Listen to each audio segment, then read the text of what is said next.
Gatewatch draft today, and we've opened up a pretty decent pack here. I think the strongest cards in the pack are two white cards. We've got this Immolating Glare, which is a very efficient removal spell, and an Undue War Cleric, which is a very fine 2-drop, which is very good late in the game as well. I think we probably take the removal spell here. The power level is a little higher. Other fine cards in the pack are Zarda's Commando, and his gold card's very good as well, but so you don't want to take a gold card early on. Zendikar Resurgent is pretty poor, I think, because when you cast your 7-drop, you often won't have any creatures in your hand, so in which case it does absolutely nothing. But yeah, I think pretty clear Immolating Glare for us here.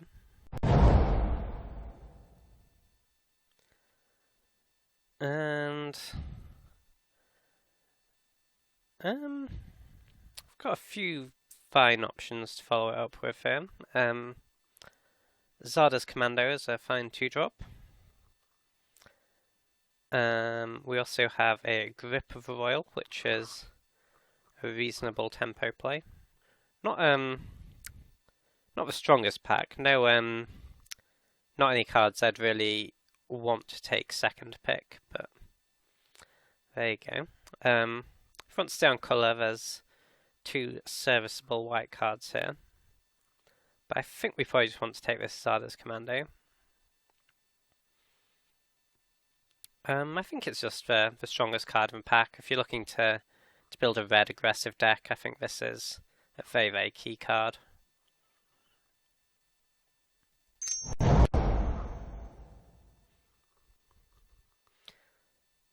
Okay.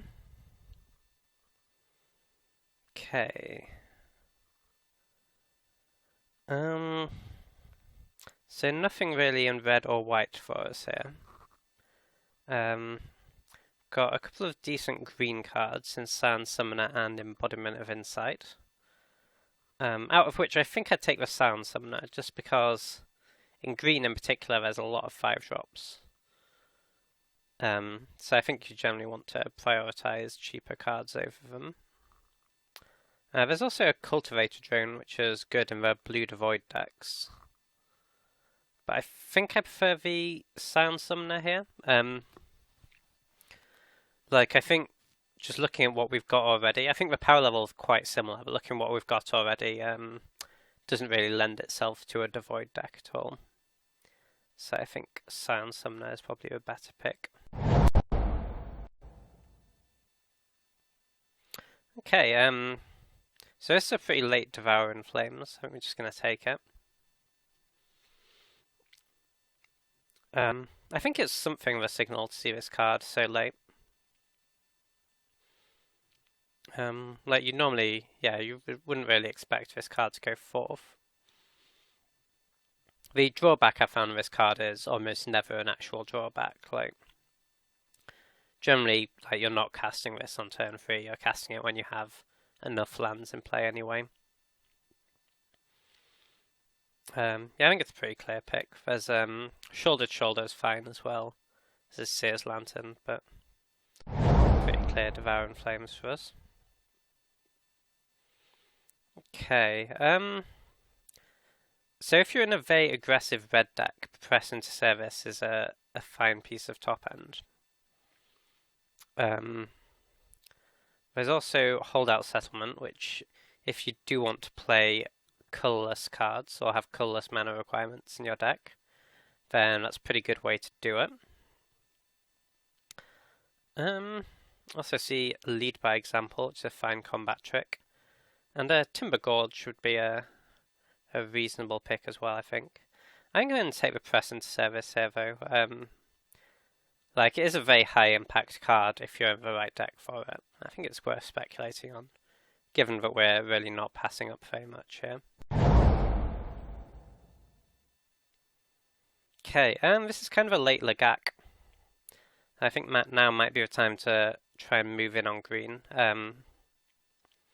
Goes very well with Sound Summoner and Zarda's Commando. So yeah, I think that's a pretty clear pick. I'd also be happy with a stalking drone, but it's not on the power level of Legak, I don't think.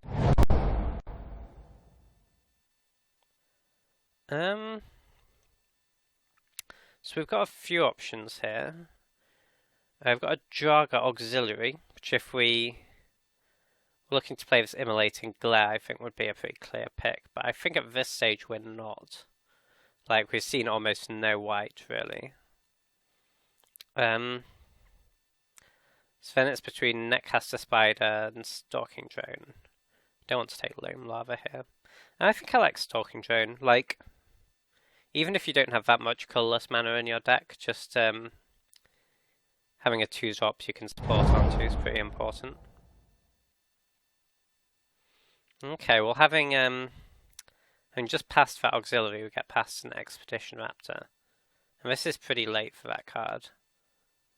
So it's possible we want to take it. Otherwise we're taking Vines of a Recluse, which is pretty replaceable. And Vines is a fine card. Yeah, I think we should probably take Vines here, actually. Okay, another auxiliary, I think. And this one we opened, but I think at table, I think now we probably want to move in on it. And we get a Scythe Master as well. And we could take this Weapons Trainer, but then if we end up green and white, we can't play it. So I think we want the Scythe Master here. Now, one option would be to take Loam Lava, which could let us splash this Devour in Flames. And in the support deck, it's actually just a fine 2-drop. I think I'm going to do that here, just because, like, Mighty Leap is such a replaceable card.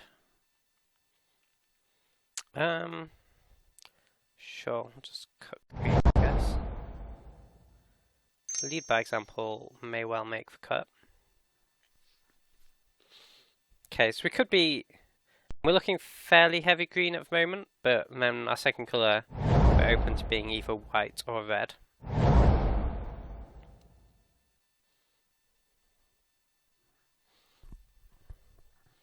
Red didn't seem that open after the first few packs.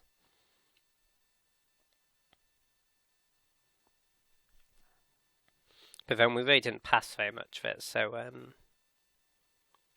we could well get some strong red in this next pack.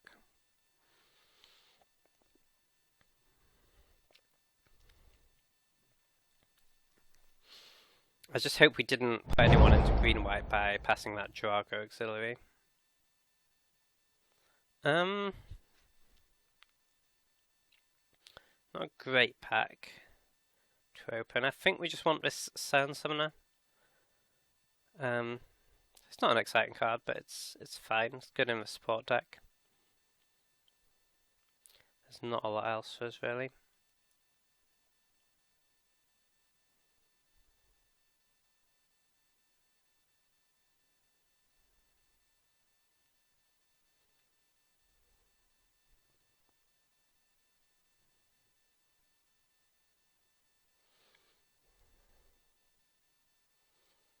Gonna put my removal off over here. Just want to see what my creature curve looks like at the moment.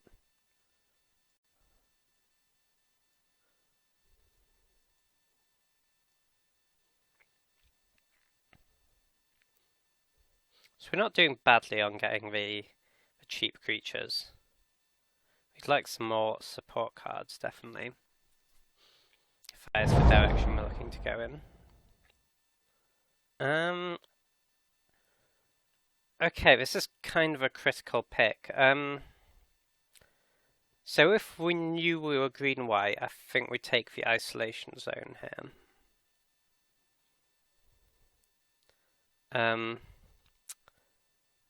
But there's also a Sellback Legak in the pack, which is another really, really critical card, regardless of whether our secondary colour ends up being white or red. Like, even if we were at green-white, actually, it might be kind of close between Isolation Zone and Legak. I mean, we do have the Immolating Glare. I think I'm going to take Legat here. It's really close, but like having double Legat in this sort of deck is really, really crucial, I think.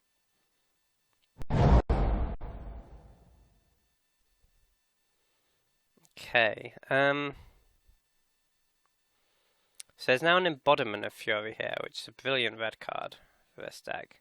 And like we only have 3 good white cards.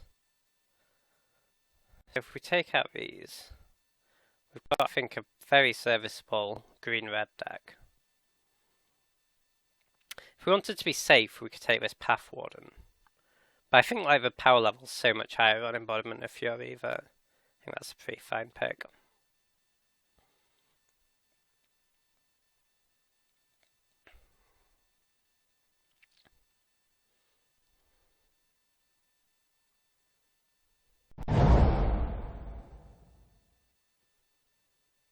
Okay, pretty bad pack for us.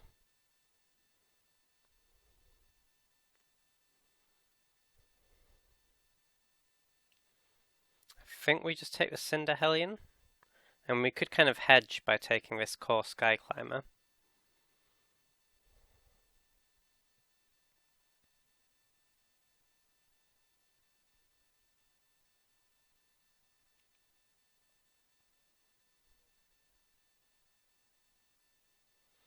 I think we probably have to take the Hellion though.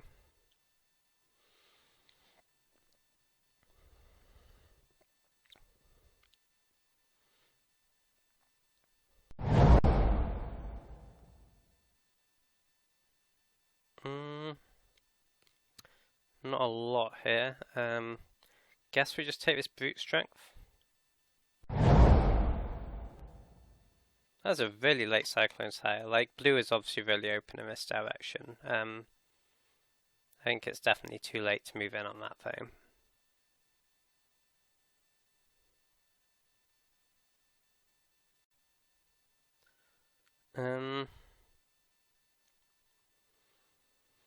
I mean, thing is though, we're just left with taking an Elemental Uprising, which is a really bad card.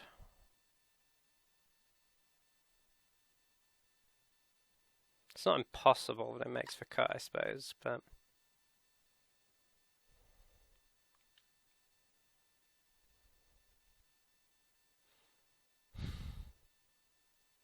I think I'm going to hedge on the Cyclone Sire here. Again, kind of nothing. Guess just take an Elemental Uprising.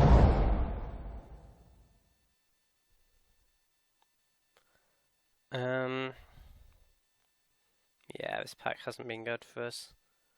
Guess take this Pulse.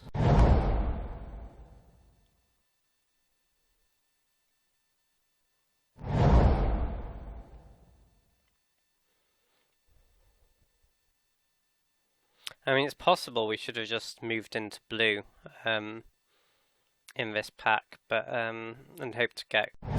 Blue is quite strong in pack 3.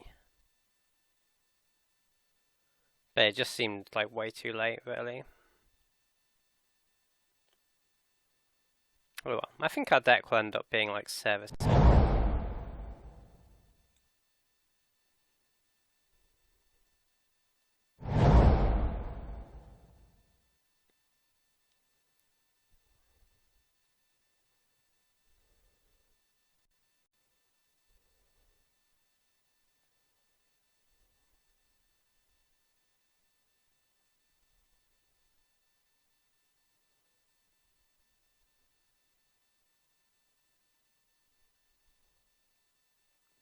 But yeah, it's not an exciting looking deck at the moment.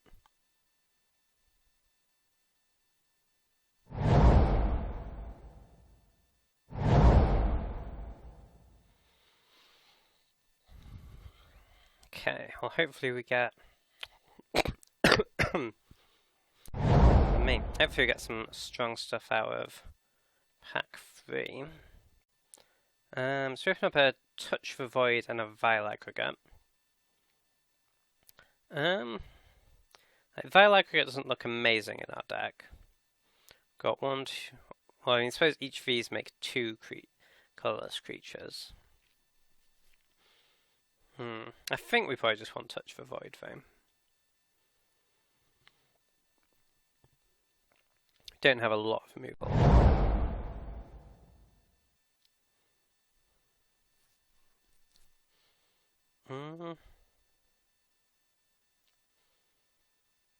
Yeah, I think we probably just take this Valakut Predator.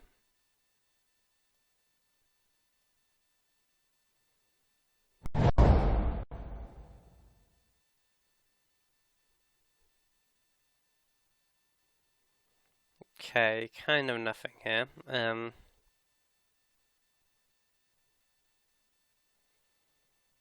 If there's any chance we end up splashing a hero of Gomafada. No, I think we probably just need to take this Brood Hunter Worm. Ooh, Plated Crusher's a good one. I think this card's got like loads better since in the new format than it was in Triple BFC. There's also an Outnumber, which would be good in our deck, but I think Plated Crusher is more important. Yeah, Invoker's good.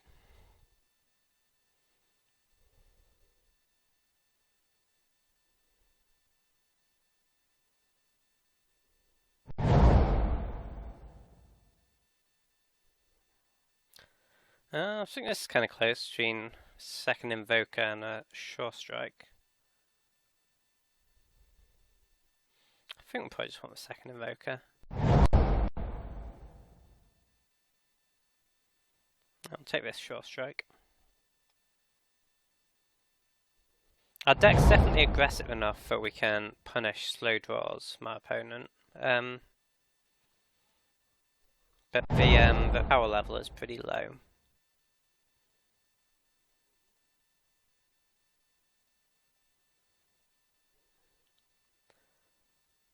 Our best route to victory is the fact that we have, we've got very consistent mana, we've got a really good curve.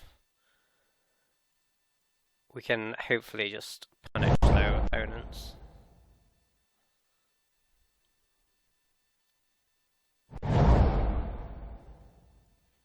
Am I playing to Juru Stalwart? I don't think so. Or maybe it's better than Eldrazi Aggressor, just given that it's an ally. Yeah, probably. I was thinking otherwise we really don't want to play against Fortified Vampire, but I think Juru Stalwart actually makes the cut. Just replacing another very bad card, but it's at least an ally for Zada's Commando. In fact, maybe we should just cut Pulse of Marasa as the other option. I do like recurring Legak or Plated Crusher. Seems pretty solid though. So we need one cut. Oh, yeah, we need one cut. So it's either Eldrazi Aggressor or Pulse of Marasa.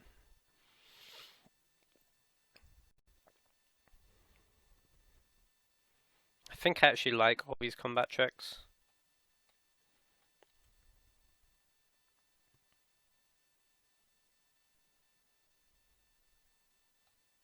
Yeah, I guess we just cut Aggressor. Okay. So we've got no double cost of any sort of than Plated Crusher. 7/10 suggests Magic Online.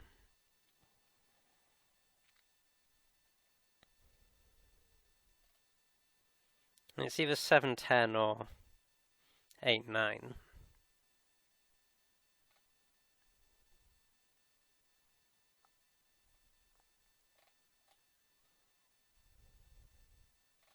I think 8/9 is probably fine, actually. I mean, it's going to be pretty deep into the game when we have mana for Plated Crusher anyway. I think it's just very important we get both our colours early on as consistently as possible. So, yeah, here's the deck. Not an exciting one, but we'll see how it runs, and I'll see you back in a sec for round one.